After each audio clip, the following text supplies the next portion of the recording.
नौकोट में main road पर जगह जगह गैर कानूनी बस स्टैंड और बड़ी गाड़ियों के खड़े होने के बायस नौकोट के शहरी और दीगर शहरों को जाने वाले मुसाफिरों के लिए वबाल जान बन चुका है। दिन के वक्त हेवी ट्रैफिक और जगह जगह गैर कानूनी बस स्टॉप कायम करने की वजह से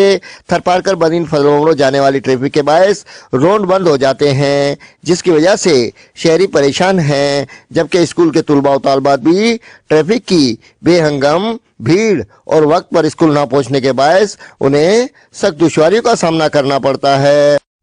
नौकोट जो मेन चौराहो आहे ऐं हिते मेन रोड आहे मिठी जो आहे मीरपुर ख़ास जो, हिते आए ॾींहुं जेको आहे सो ट्रैफिक जाम हुजे थी।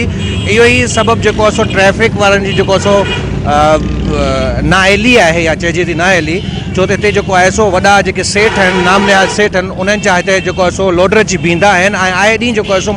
नौकोट और इलाके के लोगों ने वजीर आला सिंध, डिप्टी कमिश्नर मीरपुर खास, SSP मीरपुर खास, असिस्टेंट कमिश्नर जुड्डो और दीगर मुतलका हुकाम से मुतालबा किया है कि नौकोट में जगह जगह बनाए गए गैर कानूनी बस अड्डों को ख़त्म किया जाए और बस टर्मिनल की तामीर करके उन्हें वहां मुंतकिल किया जाए। मलिक इस्लाम, वश न्यूज़, नौकोट।